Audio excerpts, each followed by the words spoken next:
So I hope you find this morning to be quite instructive and you learn a lot of things from me. Yes. Good. So we're not going to do the question now if it's okay. We're going to do to part 2 and then we do everything together at the end if that's okay with you. So I think now to make it more fun, I wanted to actually look into real life case studies, which is, for me, it's extremely funny because just this week only, I have 3 clients with eating disorders. So it was just like, okay, another one. So, but I will try to keep them to the minimum anyway. So, but because those ones are extremely pertinent, and I think you will really understand where they're coming from, where I was coming from, and what I suggested for them. So let's look first at the number 1, which is AC. We're going to refer to her as her initial. And she is the female client that was severely underweight. And yet, she was adamant that she was overweight.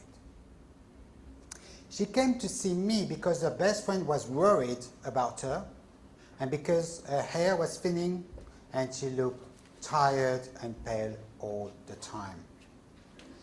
She was suffering from severe bloating and bouts of constipation. She also felt as if sometimes her thoughts were muddled, and she would sometimes be even confused. She wouldn't remember what she just talked about, and that happened during the consultation as well. And she couldn't remember the name of the people she was talking to, even though they were friends for more than 10 years. So this is how to show how the mental and the mind can be really affected by an eating disorder. So as I dive deeper into the questioning and asked about food intake, it was obvious that food was a problem.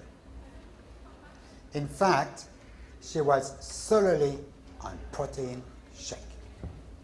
1 shake for breakfast, 1 for lunch, and 1 for dinner. And some hypercaloric protein bars in between. This was her daily intake for nearly 3 years. Sometimes she would have one apple if she was angry. Other than that, there was no wholesome food in her diet.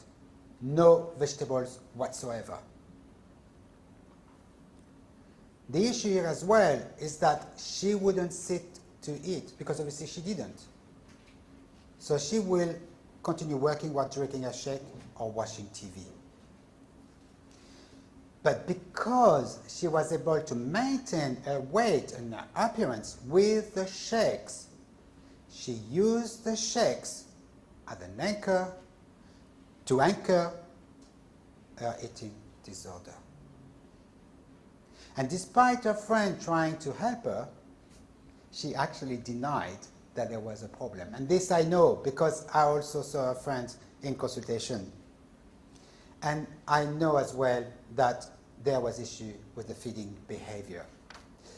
But the major thing here is that none of her friends ever saw her eating.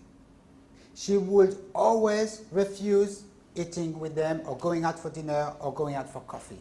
But if she did go out for coffee with them, every friend of hers will make an effort to take something to eat. And yet she wouldn't. She will refuse to eat in front of anyone. So to support my protocol, I actually printed a copy of the label of the protein shake that she was taking. So she can actually reflect upon what she actually is ingesting. So the shakes were replacement meals that the company claimed were plant-based protein formula developed by nutritionists and food scientists, rooted in the latest research, showing the efficacy of meal replacement in attaining a normal weight. So she believed she got everything her body needed. But it could not have been further from the truth. And the issue here is that because the first ingredient was either soy or pea protein, the second ingredient will be fructose, the third ingredient will be cane sugar or beet sugar. The rest of the ingredients were cheap fillers, like rice and corn. So this explained why she was constipated, but also bloated all the time. She was over-consuming protein, refined grains, and sugar. Plus the absence of fat, because actually on the label they show less than 2% of fat. So because of that, her blood sugar will spike straight away after those shakes. And then she will complain that she has no energy and that she could not think straight. Because all she wanted was to keep her weight as low as possible, she will not even eat, even if she was craving food. And this, for me, this is a perfect example of control over the mind and the body. So reintroducing real food was my #1 priority. I recommended she slowly came off those shakes and added a proper dinner into her diet. And I wanted her to focus especially on fresh vegetables and healthy fats. The good thing is that under just 3 months, her friends could not recognize her.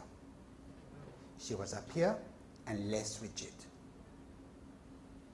She had given up the shakes altogether and had successfully included 3 portions of vegetables daily. Her bloating by that time had almost vanished, and she was regular with her bowel movement, and her hair and her skin looked much better.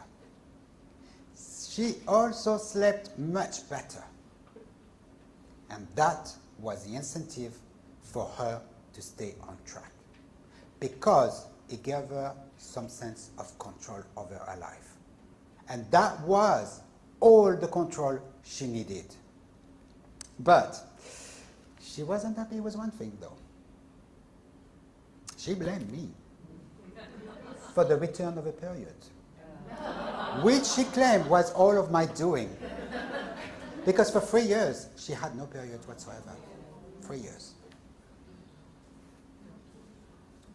So now let's look at, okay, so some parts are missing, but the initials are GM, and this is another interesting case.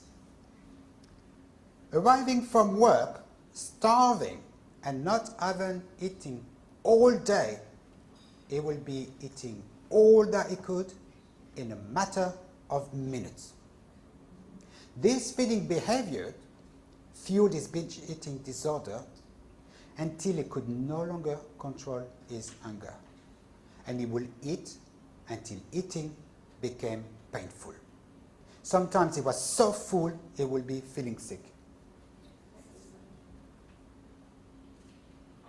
Yeah, for some reason the initials are not showing, so I'm not sure why. So this actually led to problem at work, and he was given a final notice to improve.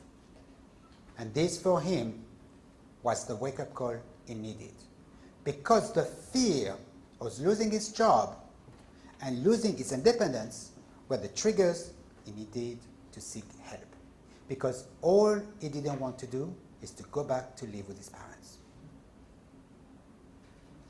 Additionally, he was a designated contact for entertaining clients, and he will be drinking over 10 units of alcohol on any given evening. So by that time, he will be starving. So on the way home, he will start ordering from 3 to 6 different junk food outlets, and then by the time he comes home, he will be eating Thai curry with Chinese dumplings, and maybe some sushi, and maybe some fried chicken, and that will be all together. The issue here is that no matter what he ordered, he still did not consume one of his 5 a day. Can you imagine? So all he was eating was literally carbs, carbs, carbs, carbs, carbs. He was so overweight that now even his lunches were a combination of all the food he could find from the nearest shops. He could actually get sometimes 3 to 4 meal bundles from Boots or what have you.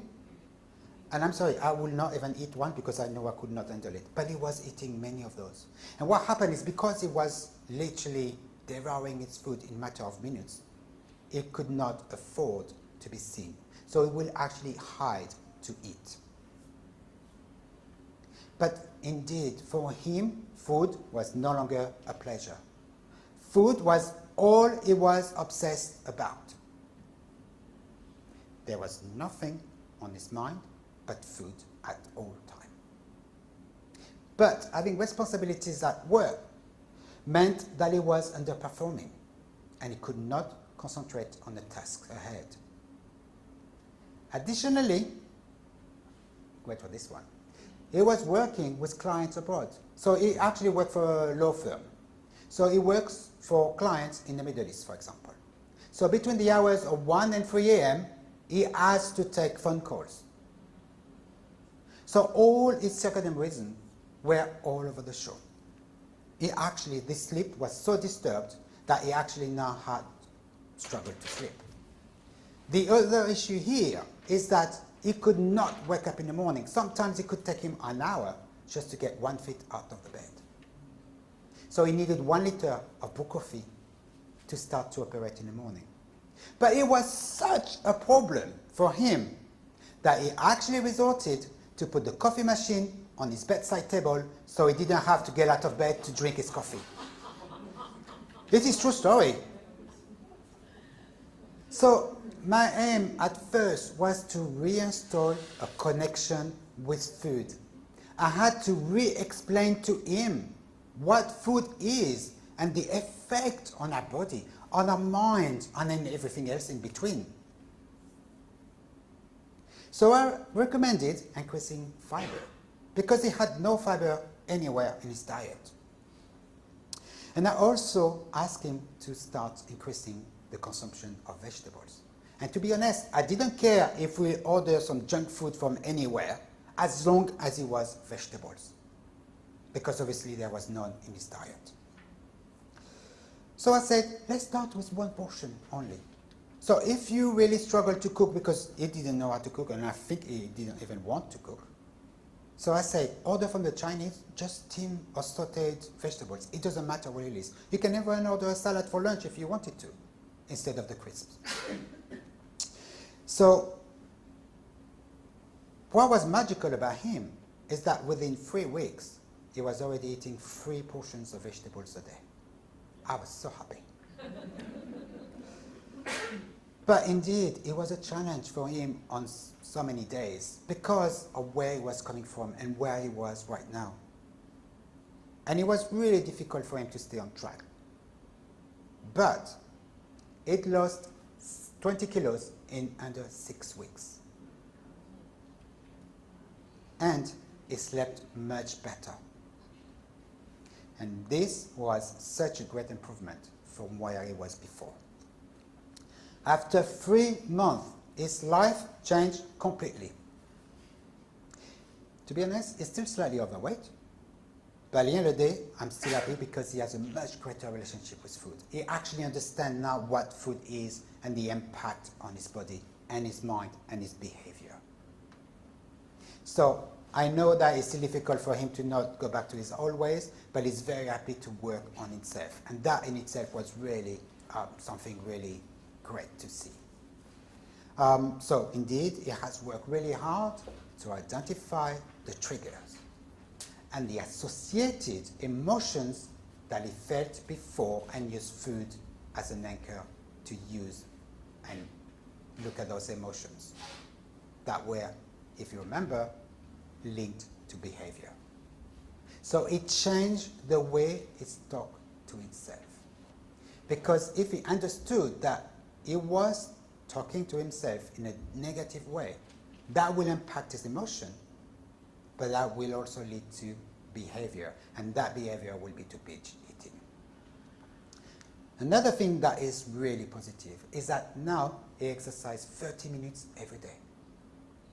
And that for me was also very good, because the lack of exercise or taking, feel-good activities, and that plays hugely, especially in binge eating disorders, because we know, like we discussed earlier this morning, that you will end up quite morbidly obese and have many complications along the way. So for me, when I'm dealing with a mental health disorder,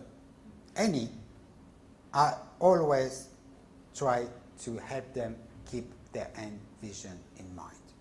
Why they are doing what they have to do. But also, I recommend journaling, because this is so powerful, especially when combined with relaxation techniques and also affirmations. And here I have a client that I've seen for a follow-up just a few days ago, and I asked her if she could write something about how she used journaling so that she can inspire people, and she kindly did so. And I'm very happy, because she explained how journaling gave her purpose, how it helped her build up her day and keep in check of her emotions. Because again, we understand that emotions are linked to behavior. So read this, because it's really informative, and you can also use this in practice when you see clients and explain them why journaling is so important. So let's progress. And this for me is a very subject that I am passionate about. So it will be another statement to say that veganism is a specific trigger to develop an eating disorder, or that going vegan or vegetarian inherently increase the risk of developing an eating disorder. However, there is a danger that a vegan or a strict vegetarian or diet can support restriction and weight loss. Therefore, it can become a maintaining factor for an eating disorder, as we have seen earlier in AC, our previous case study. But it is also something similar to people following a clean diet.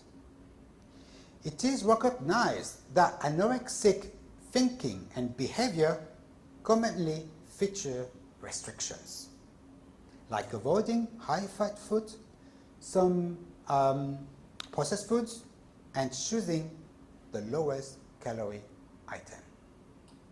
So orthorexic thinking, sometimes known as clean eating, is also seen in people suffering from anorexia nervosa. Orthorexia is the belief that food should be natural and pure, and that any processed food should be avoided. This can result in a very restrictive diet and also rigidness around food. A rigidness that can be witnessed by all in all aspects of life and not only around food. Actually, a paper was recently published by the Royal College of Psychiatrists, and the author wrote especially the number of people following a vegan diet in the UK is increasing.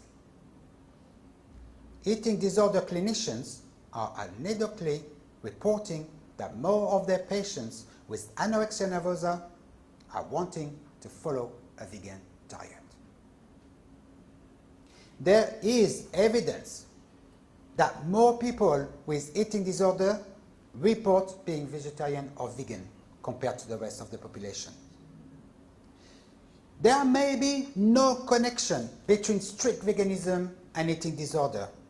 Unfortunately, some people become attracted to vegetarianism or veganism as a way to reduce their calorie and food intake.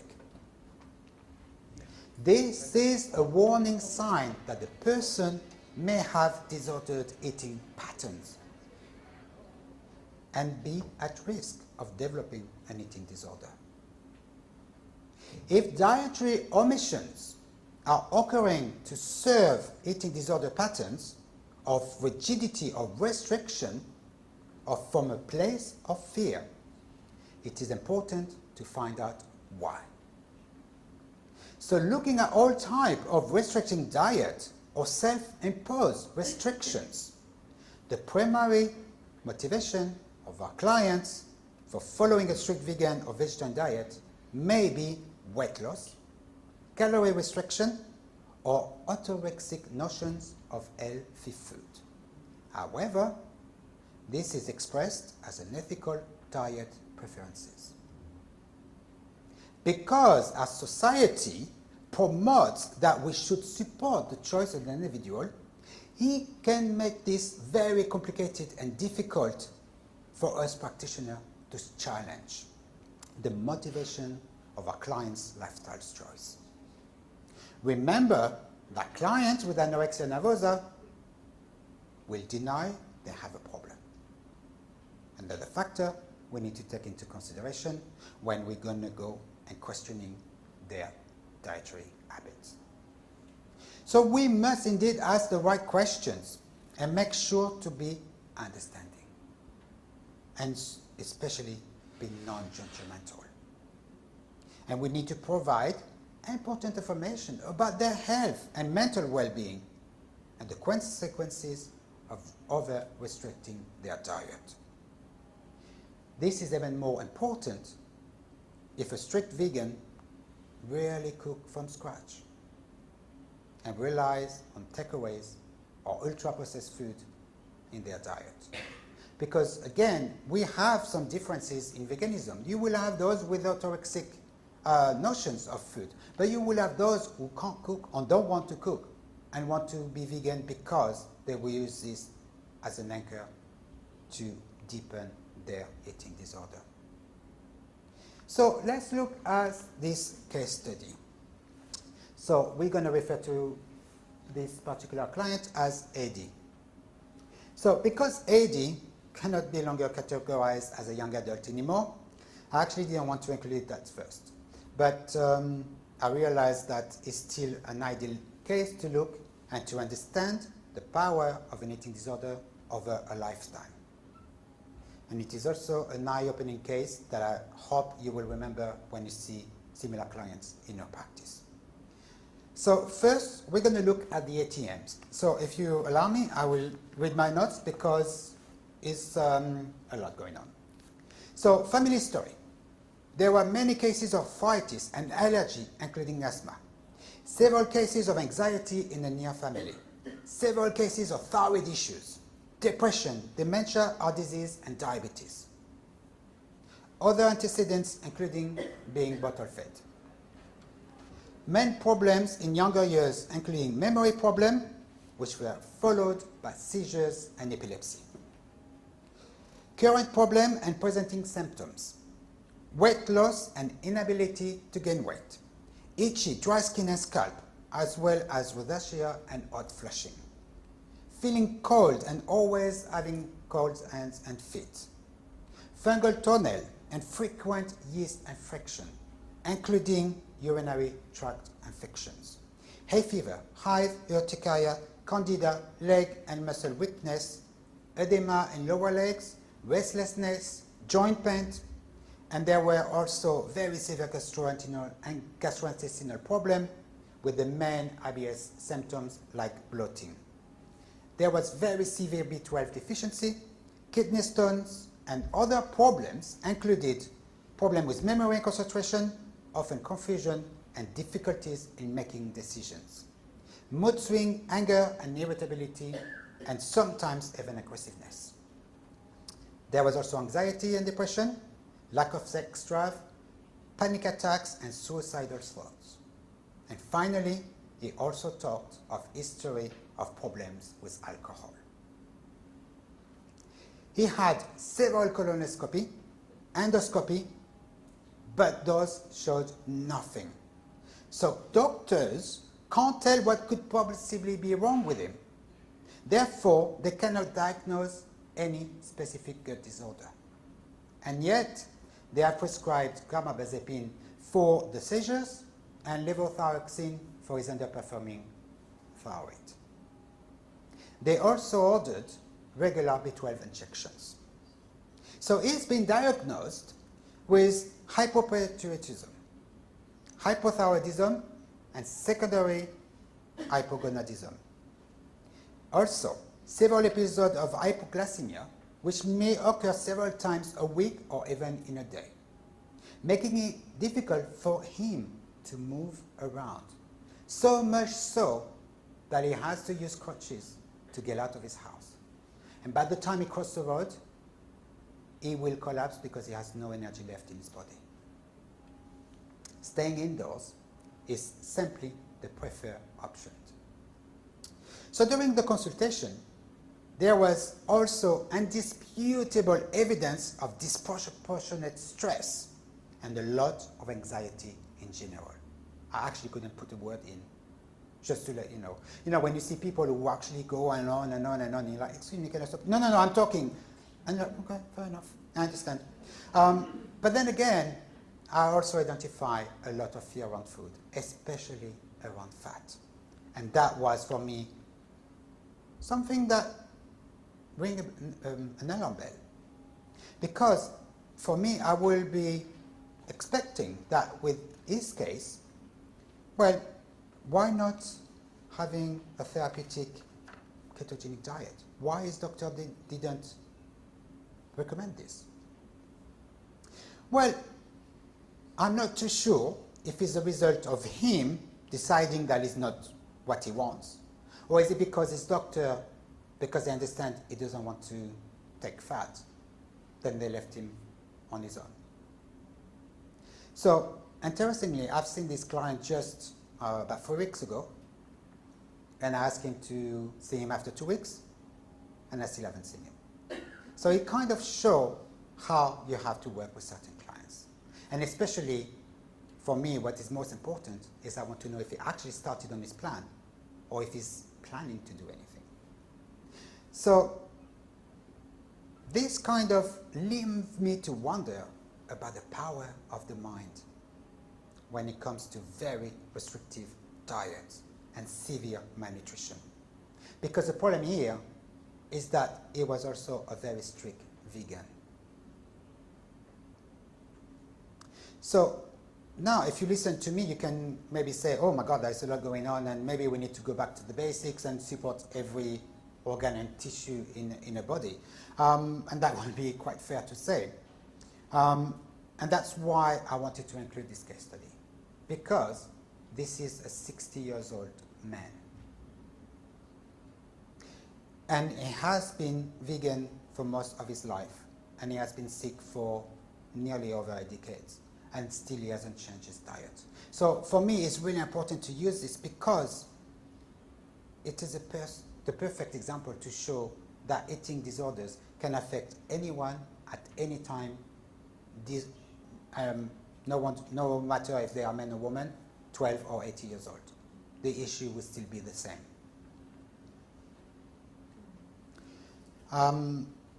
He also showed that an eating disorder can be hidden for many years, maybe even for a lifetime, and the repercussion on the body extremely severe. So when I contacted my clients on Monday, he said something that made me really realize where he was coming from, where I was standing, and how he affected me. Because he said, I will not start on the recommended protocol until I'm ready and sure it is what I want to do. And that for me was really a key point, because I need to be understanding. I need to understand where they're coming from. And I need to understand that it is their journey. So remember, I only suggested working on the basics, like increasing fiber, for example, and also hydration, and also the intake of healthy fats. I didn't say eat a steak, eat this or eat that. I say eat avocados, eat seeds and nuts, something nice with healthy fats. And still I have to see if it actually started. But also, I also needed to dive deeper into understanding the power of his eating disorder, and if he was also the anorexic purging type, because that will make everything a bit more complicated. Because my approach then will be to really be truly adapted to his needs and to further maybe recommend other type of therapy. Because I doubt that if he is that type of anorexic, then there is a lot of work to do, and especially on the mental health side. So again, in such complicated cases, you want to have a real team of practitioners that you can refer your clients to. But you also need to work with your clients and support them. And for example, rushing him will not work, and it will actually have the opposite effect. And I will probably lose him as a client, and him going back to his old ways as if he never knew me and nothing has ever happened. So the important factor I need to consider, especially in those types, is the prescription and over-the-counter drugs that they may be taking for any interaction with food and the supplements that I may be recommend.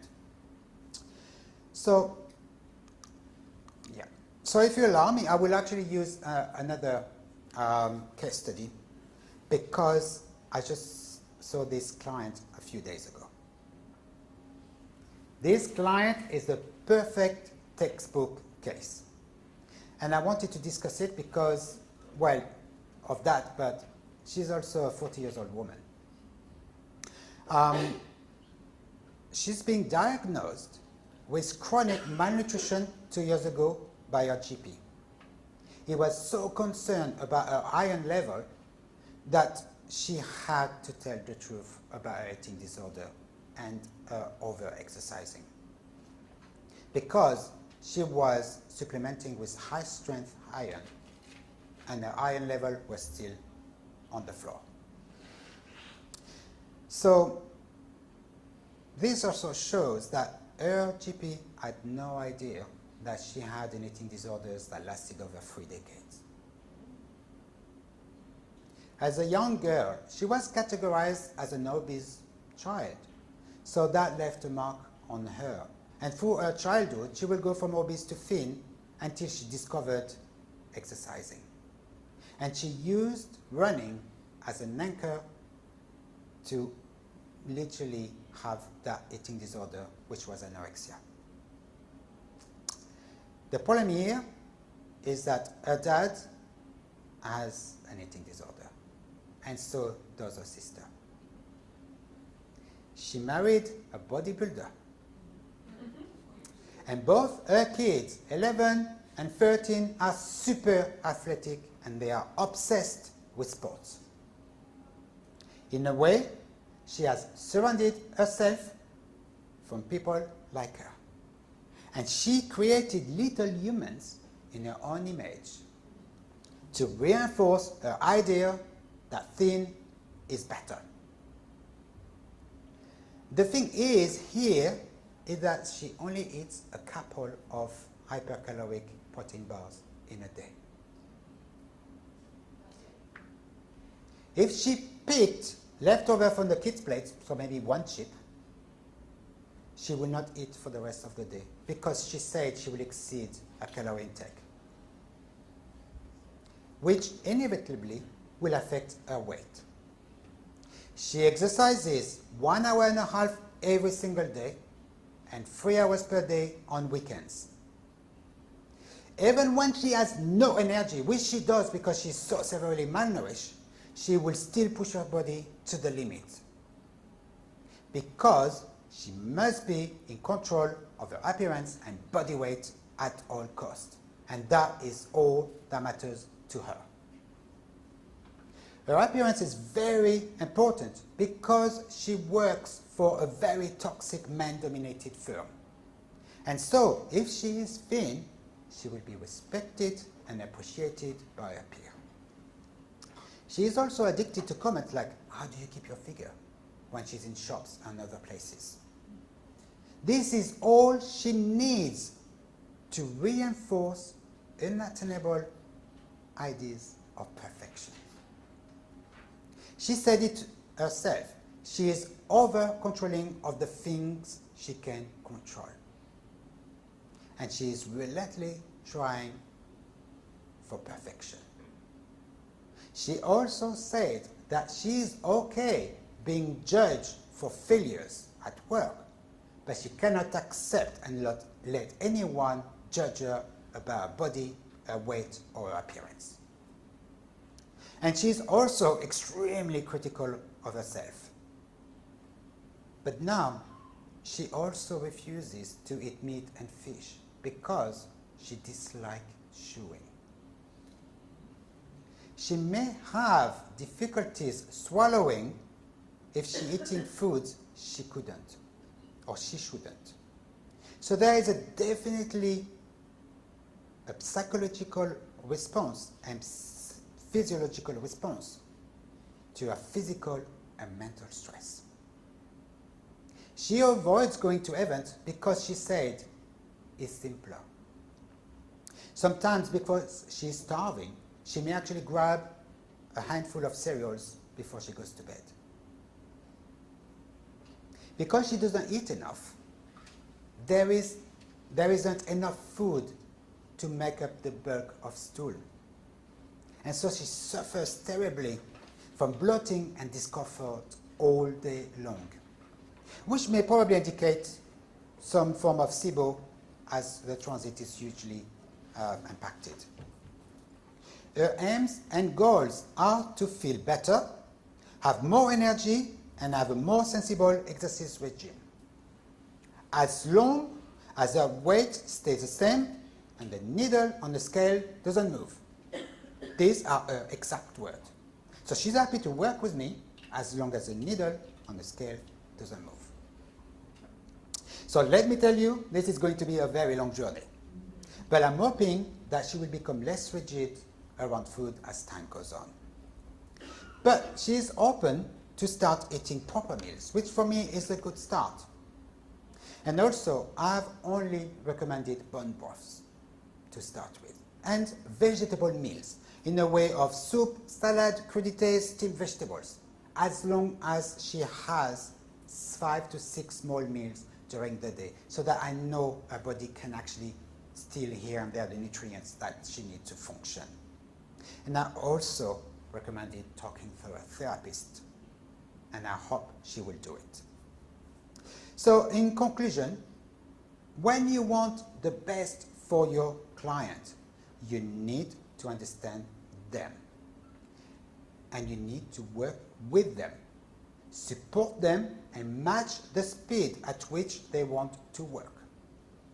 You may feel frustrated with results, or maybe the lack of improvement, or maybe the lack of regular follow-ups. But it is your client's journey. Everyone is on a different path, and they walk it at the pace that is familiar and safest for them. So if they feel safe with you and not judged in any way, especially teenagers, then they will work with you. And they will thank you for being there for them when they needed it the most. So recovery is possible, but it takes time. They need to be ready for it, and they need to be ready to work for it. But the thing is, you also need to be ready for it, because they will rely on you, on your expertise. Thank you. So, we've got 5 minutes for questions. So, anybody got a question? No. So if you give me 2 minutes, I will finish the slides. And no worries. So, so this is the books. So again, if you want to, they are available on Amazon. And the other one, Detox Before Energize, will be soon ready by September. As well, I'm here to tell you about my next course, which. What are your books about? Oh, okay. So the first book is called Energize 30 Days to Vitality.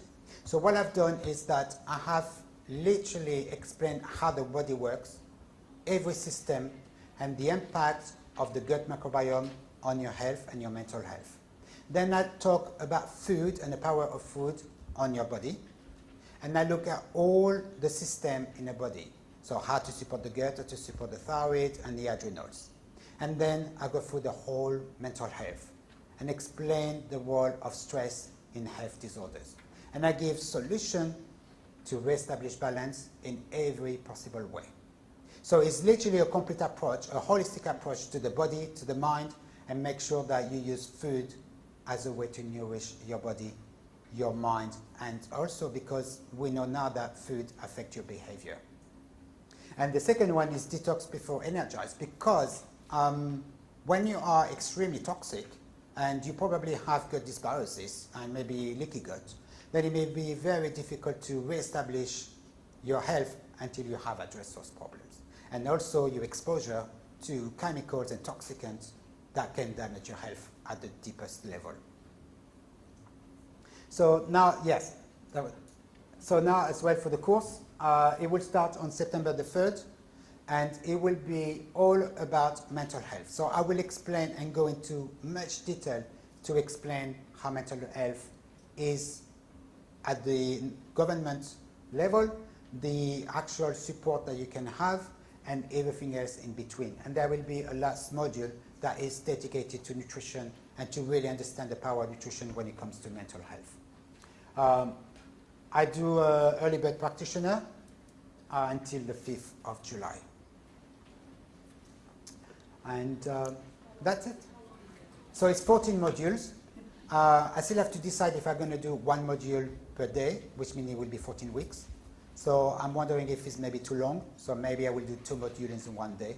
But the thing is, each module comes with examination.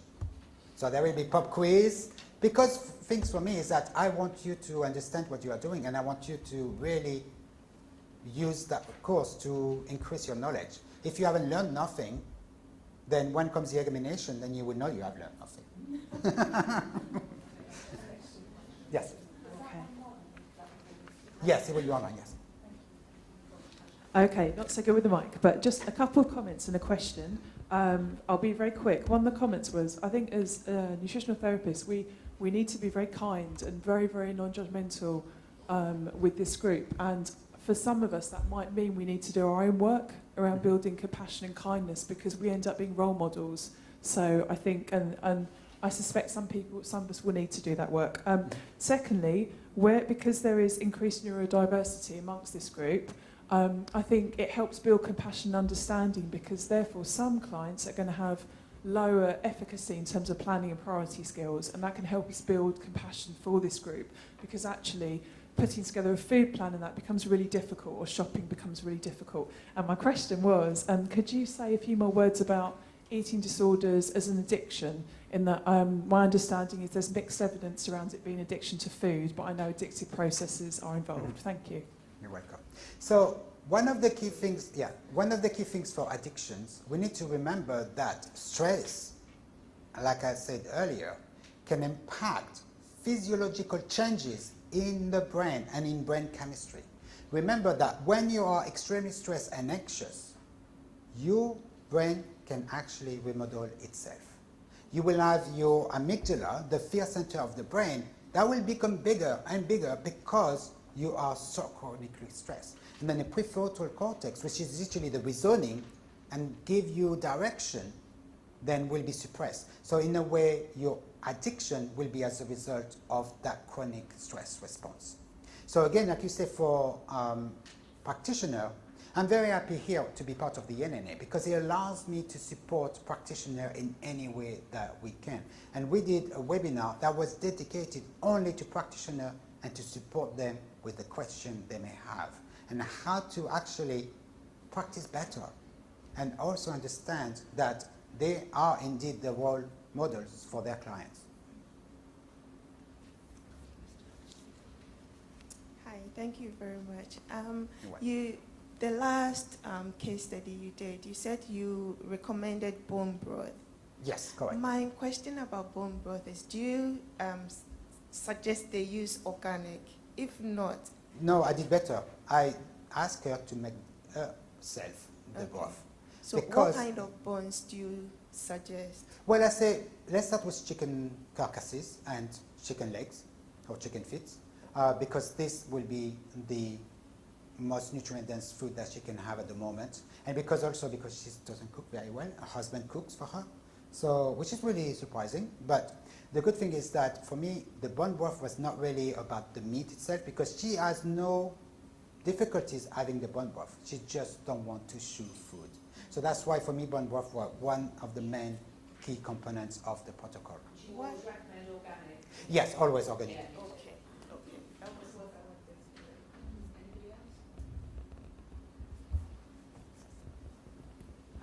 else? What's the difference between purgic, anorexia, and bulimia? So when it comes to anorexia, the person will be extremely thin. So what they will do is that they will use ways to keep their body as thin as possible. So usually anorexia are really underweight. But the thing in bulimia, they may not be. They may even be slightly overweight. But they, yes? I mean, it's not only judged by appearance, so it's not... Yeah, it's the practices. So for example, when you are bulimic, you will eat and eat and eat and eat, and then you will get everything out in a possible way. The anorexia is different. They will eat little bit of little things. And they will still purge. Yeah, they will still purge. Oh. Yeah, I'm going to write. One thing I'd like to, because I know a lot of people like protocols. In anorexia, I mean, they're often massively depleted in their B vitamins and everything. Do you have a top 3 supplements you use? Well, first of all, magnesium. That is my number one, because this is like the most important. And especially if they have problem with periods and they actually stopped, you know, and also the mind. We need to support the mind. So for me, comprehensive, full vitamins and minerals, because when you are depleted and you're malnourished, you need to replenish your stores. And it doesn't matter which brand you use, as long as they have really high strength food grade nutrients. Okay, so magnesium, multi. Multis, and also I do tend to use digestive enzyme a lot, because the problem is that their body, for example, if they were on juices and all the rest of it, their body stopped producing those digestive enzymes. And then as they're going to reintroduce food, the body is not prepared to deal with that much food at one time. And the other things that I may also suggest is anti-inflammatories, maybe fish oil, to really make sure that we suppress those inflammation. Because are they going to reintroduce food, they may also reintroduce too much sugar, too much grains, and that can lead to inflammatory disorders. Thank you. It's been really fascinating. Thank Thank you. So my question's about not so much the client, but the environment that they're in. Yes. And what if they don't get the support that they need? What would you do under those sort of circumstances, say from the family, etc.? So Yes. So actually, I had a case with a young child, and it was very complicated because the parents refused to help. So that for me is a huge factor to take in consideration. And that's why for me, I suggested that the parents and the child go for therapy, because they need to understand where they're coming from, and they need to understand why they do what they do. Because until they don't do this, they will not progress to the next stage. And for me, when it comes to a child, we need to understand that they're growing up and their body is developing, and they need everything for their body to actually heal, repair, and grow. So that's why when we have problems in the family, we need to sort this out first before to look at the diet, because managing the diet will not work until they have worked on why they do what they do. Thanks, Olivia. Thank you.